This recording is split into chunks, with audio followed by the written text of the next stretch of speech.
Good day. It is the 10th of July, 2021. Very overcast day here in Chicago. Yesterday, the U.S. Marshals Fugitive Task Force here in the city of Chicago shot and killed a violator who was wanted for 16 counts of aggravated sexual battery and had initially become wanted when he cut off the electronic monitoring bracelet on his ankle, because right now there's a move to deinstitutionalize, to let people out on bail, some of whom who should not be out. So we've got a short presentation on this, then I'll talk about it. Police say 3 Chicago police officers and a federal marshal shot and killed a wanted man after he pointed his gun at them.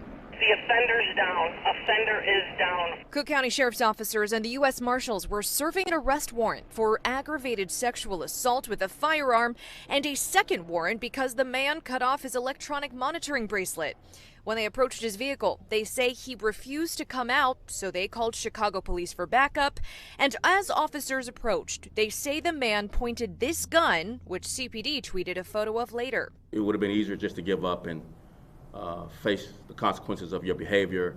Instead, this person points a gun at us. Neighbors told me off camera they heard at least a dozen shots, if not more, as the officers fired. The 33-year-old man was taken to Mount Sinai Hospital, where he later died.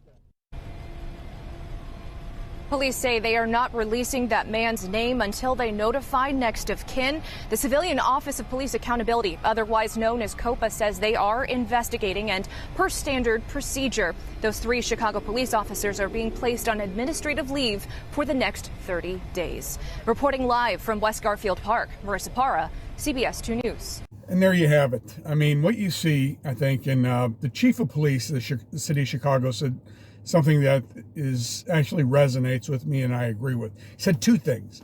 Number one, he said it's the most dangerous time to be in law enforcement. And that's true, because you're dealing with an emboldened criminal subculture. How's that? They're emboldened. You know, they're not afraid to shoot at police. This guy produced a weapon when the police came to him, whether it was death by suicide by cop or whatever, I have no idea. But he produced a weapon, you know. And the second thing, you know, is just that the reason I think this criminal subculture is emboldened is they know that the political leadership does not have their backs, you know. And leadership, I'm putting that in quotes because it's more management than leadership. Leadership is a human quality. And, you know, if you're trusted by your troops, they'll follow you anywhere. And if you're not, they won't. And, you know, one of the main things of leadership, actually it's the first thing they teach you in a lot of officer candidate programs in the military, is to take care of those who are under you, who you supervise. And that means you take care of them, you stand up for them. And if there is a case where, you know, there's a question, you give them the benefit of the doubt, not the other way around. And I think right now in law enforcement, there's a huge perception, probably correct, by a lot of officers and agents that the supervisors really don't have their back and that the criminals are emboldened. And the losers in all of this, of course, are the people, you know. So how can you turn something like this around? Well, again, it's a failure of leadership. How do you restore faith in leadership? Well, you elect or appoint people who are leaders, you know. And again, not someone who couldn't lead a starving dog to a can of dog food, someone who you actually feel bad about disappointing. I think that's the key to leadership. So, you know, the leadership, the first thing, you know, take care of your people under you. And if they do that, you know, and if there's a perception that the leadership will do that, you're going to have a much higher morale and you're going to have much more confident policing. Okay.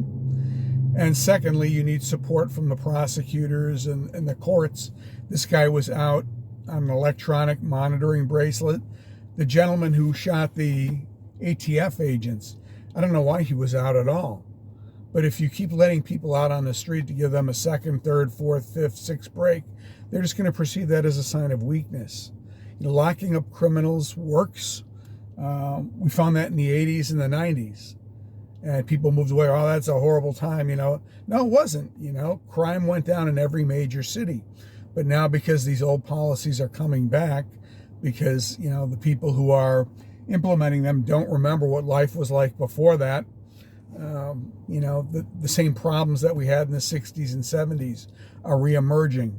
So you guys are entering law enforcement at a very interesting time, a very perilous time. You know, you got to be very careful for your safety. You've got to be careful because your management does not necessarily have your back. But, you know, you're going to be part of the positive solution anyway. So I hope this was somewhat enlightening and interesting. And I'll look for some more stuff. Again, I'm on the road, so I can't do as good a video as I usually do, but I'm doing the best I can. Thank you so much for watching, and thank you for your kind comments. Have a good day.